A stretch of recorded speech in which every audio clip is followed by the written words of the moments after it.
सवाल है कि बीजेपी वर्सेस कांग्रेस काल में गरीबी किसने ज्यादा हटाई। और अभी ये सवाल इसलिए पूछा जा रहा है क्योंकि नीति आयोग की एक नई रिपोर्ट आई है और केंद्र सरकार ये दावा कर रही है कि भैया 25 करोड़ लोग 9 सालों में गरीबी से बाहर आ गए हैं। लेकिन फिर इस पे कांग्रेस पलटवार करती है कि ऐसे कैसे हो गया, आपने ये जो कौन सी रिपोर्ट बता दी है। और इस पे खूब सारे केंद्र की ये जो नई रिपोर्ट आई है, कांग्रेस और कुछ जो है इकोनॉमिस्ट मिलके इसको घेर रहे हैं, इस पे आरोप लगा रहे हैं कि आपकी स्टडी कौन से फैक्ट्स पर बेस्ड है, हमको बताया जाए। आज कांग्रेस ने ये भी कह दिया कि हम लोगों ने तो यूपीए शासनकाल में 27 करोड़ लोगों को गरीबी से निकाला था। तो रिमझिम के 5 पॉइंट्स में आप देखेंगे कि केंद्र की नई रिपोर्ट में क्या दावे किए जा रहे हैं। दूसरा है कांग्रेस ने क्या क्या आरोप लगाए हैं। तीसरा, रिपोर्ट के मेथड पर क्या सवाल उठ रहे हैं। चौथा है कि ये मल्टी डायमेंशनल पॉवर्टी क्या है जिसका इस नीति आयोग रिपोर्ट में ब्यौरा दिया गया है। पांचवा है कि मिडिल क्लास पर कितना असर पड़ा है। तो सबसे पहले आप यही देख लीजिए कि केंद्र की ये जो नई रिपोर्ट आई है, नीति आयोग की ये नई रिपोर्ट आई है, उसमें ये बताया गया है कि 9 सालों में 25 करोड़ लोग गरीबी रेखा से बाहर आ गए हैं, यानी मल्टी डायमेंशनल पॉवर्टी से बाहर आ गए हैं। उसका एक स्निपेट मैंने आपके सामने रखा है। उत्तर प्रदेश, बिहार, मध्य प्रदेश, राजस्थान, इसमें सबसे ज्यादा गरीबी रेखा से बाहर आए हैं लोग 9 साल में। और आप इधर देख लेंगे steep decline in poverty headcount ratio during the last 9 years. और इन्होंने बता रखा है कि कैसे 29% था और अब वो 11% हो गया है।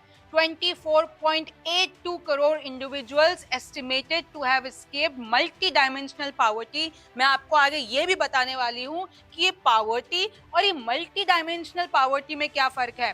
फिर आप ये देख लीजिए, इसमें ये भी दावा किया गया है कि ये जो एसडीजी टारगेट है 1.2, इससे भी केंद्र सरकार या मोदी सरकार आगे बढ़ गई है। और इन सबको मापने के लिए 12 इंडिकेटर्स का सहारा लिया गया है। All 12 indicators show significant signs of improvement.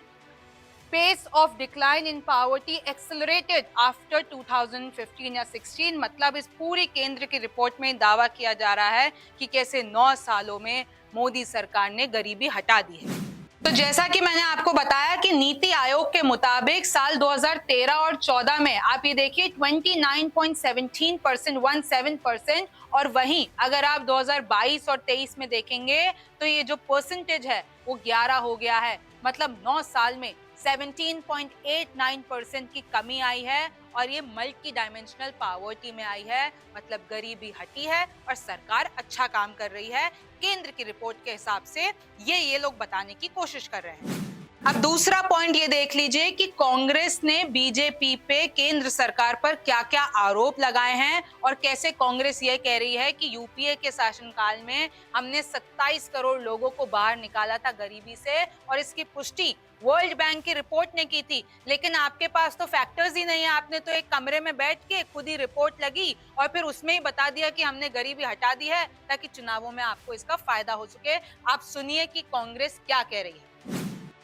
UPA की सरकार के कार्यकाल के दौरान 27 करोड़ लोगों को गरीबी की सीमा रेखा से बाहर खींचा गया।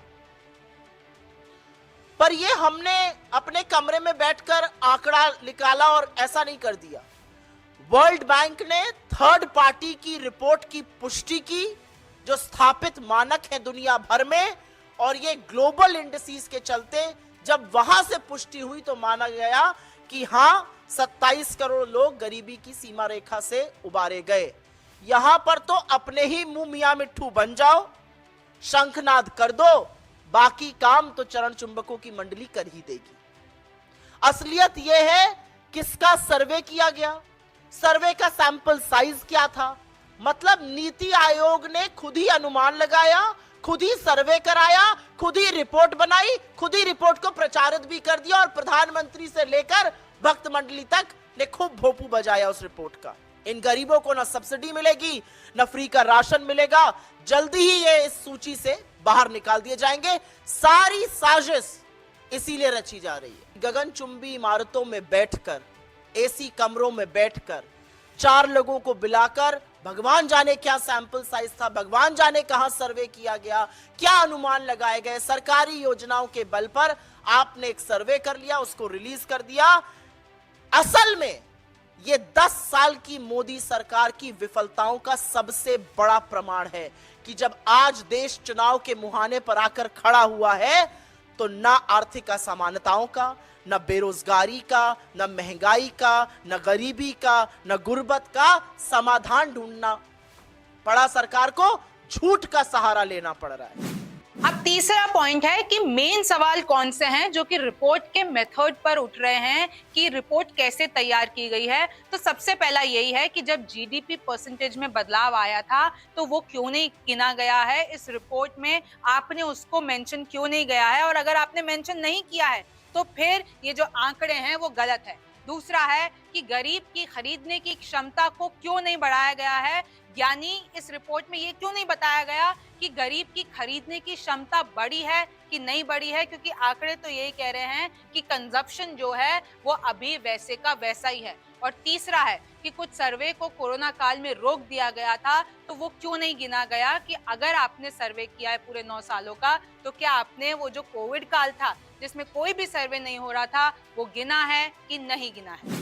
तो ये तो आपने देखे कि कैसे अभी कांग्रेस बीजेपी पर सवाल उठा रही है, लेकिन आपको ये भी देख लेना चाहिए कि जब पहले कांग्रेस के काल में ऐसी कोई रिपोर्ट आई थी पावर्टी पर, जब उन्होंने दावा किया था कि 27 करोड़ लोग गरीबी रेखा से बाहर आ गए हैं, तब बीजेपी ने क्या कहा था, ये 2 आर्टिकल्स देखिए। इसकी हेडलाइन देखेंगे तो आपको पता चलेगा कि after changing definition of poor UPA claims poverty as reduced, जिसमें बीजेपी के मुरली मनोहर जोशी कहते हैं कि अगर आप पावर्टी की डेफिनेशन ही बदल दोगे तो गरीबी हटनी है। आपने कौन से पैमाने यूज किए? जैसे अभी कांग्रेस बीजेपी पर सवाल उठा रही है, उसी वक्त बीजेपी ने कांग्रेस पर सेम सवाल उठाए थे कि आपके इंडिकेटर्स क्या हैं, कंजप्शन क्यों नहीं बढ़ा है, आपके आंकड़े झूठे हैं, ये सुरेश तेंदुलकर कमेटी, ये जो फैक्टर्स हैं वो किस हिसाब से आपने ये पूरी रिपोर्ट बनाई है। और यही सारी चीजें उस वक्त भी हुई थी और वापस से जब ऐसी कोई रिपोर्ट आई है तो वापस केंद्र सरकार के ऊपर सवाल उठाए जा रहे हैं। जैसा कि आप देख सकते हैं कि यूपीए काल में कांग्रेस की सरकार ने ये दावा किया था that poverty ratio in the country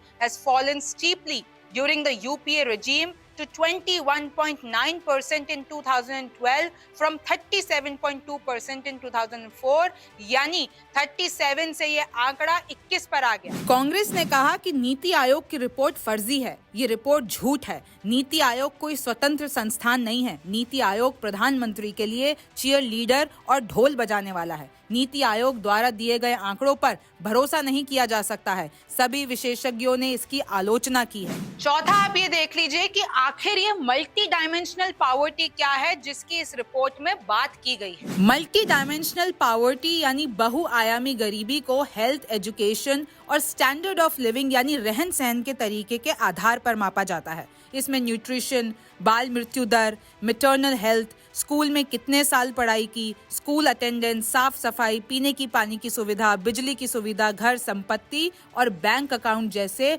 12 indicators होते हैं। भारत में मल्टी डायमेंशनल पावर्टी इंडेक्स मापने के लिए 12 इंडिकेटर्स का इस्तेमाल किया जाता है, जबकि वैश्विक स्तर पर 10 ही होते हैं। जानकार मानते हैं कि मल्टी डायमेंशनल पावर्टी इंडेक्स की तुलना भारत में पारंपरिक और आधिकारिक रूप से गरीबी का अनुमान लगाने वाले तरीके से नहीं की जा सकती है।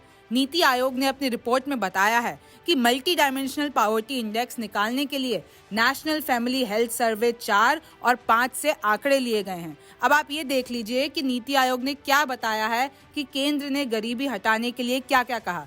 प्रधानमंत्री गरीब कल्याण अन्न योजना के तहत 81.35 करोड़ से ज्यादा लोगों को मुफ्त अनाज दिया। ये गांवों की 75% और शहर की 50% आबादी को कवर करता है। सरकार पोषण अभियान करीब 10 करोड़ बच्चों और माओं को फायदा पहुंच रहा है। प्रधानमंत्री उज्ज्वला योजना के तहत 10 करोड़ से ज्यादा एलपीजी कनेक्शन मुफ्त में दिए गए हैं, जिससे 31 करोड़ लोगों को फायदा पहुंच रहा है। इसके साथ ही प्रधानमंत्री जन धन योजना के तहत 50 करोड़ से ज्यादा बैंक खाते खोले जा चुके हैं। प्रधानमंत्री आवास योजना के जरिए 4 करोड़ से ज्यादा लोगों को घर दिए गए हैं, जिनसे उनके रहन सहन में सुधार हुआ है। और पांचवा है कि मिडिल क्लास पर कितना असर पड़ा है, क्यों मिडिल क्लास फैमिलीज देश में बढ़ती जा रही है। अब तो lower middle class, upper middle class भी हो गया है। गरीबी बंद हो रही है, लेकिन बीच में आके लोग क्यों अटक जा रहे हैं। अक्सर ये सवाल उठता है कि जब गरीबी कम हो रही है तो क्या इससे मिडिल क्लास की संख्या बढ़ रही है? भारत में मिडिल क्लास की कोई आधिकारिक परिभाषा नहीं है और ना ही आंकड़े हैं। हालांकि एक निजी संस्था people's research of India's consumer economy यानी प्राइस ने पिछली साल मिडिल क्लास पर एक रिपोर्ट जारी की थी। इस रिपोर्ट में संस्था ने सालाना कमाई के आधार पर परिवारों को 4 कैटेगरी में बांटा गया। जिन परिवारों की सालाना कमाई 5 से 30 लाख रुपए थी, उन्हें मिडिल क्लास माना गया था और इसमें अनुमान लगाया गया कि 43 करोड़ से ज्यादा आबादी मिडिल क्लास की है। वहीं 73 करोड़ से ज्यादा लोग एस्पायरर की कैटेगरी में आते हैं, जिनकी सालाना कमाई 1.5 लाख से 5 लाख रुपए के बीच में है। ये वो लोग हैं जो मिडिल क्लास के लिए एक कैटेगरी नीचे आते हैं, यानी लोअर मिडिल क्लास। तो आई होप आपको समझ में आ गया होगा कि इस पूरी रिपोर्ट के पीछे में राजनीति क्या हो रही है, इसके आंकड़े क्या हैं और इसका मतलब क्या है। और देखिए, कभी भी कोई भी सरकार ऐसी रिपोर्ट जारी करती है तो विपक्ष बैठकर विरोध करता ही है, उसके मेथड्स पर, उसके सर्वेज पर, उसकी प्लानिंग पर, क्योंकि ये सब केंद्र के द्वारा होता है। आप न्यूज़ 24 देखते रहिए, रिमझिम के 5 पॉइंट्स देखते रहिए। मैं हूँ रिमझिम जेठानी, फिर मुलाकात होगी। नमस्कार, मैं हूं मानक गुप्ता। अगर आपको हमारा ये वीडियो पसंद आया हो तो इसे लाइक और शेयर जरूर करें और हाँ, हमें सब्सक्राइब और फॉलो करना ना भूलें ताकि आप देश और दुनिया की कोई खबर मिस ना करें। तो जुड़े रहिए हमारे साथ और देखते रहिए न्यूज़ 24।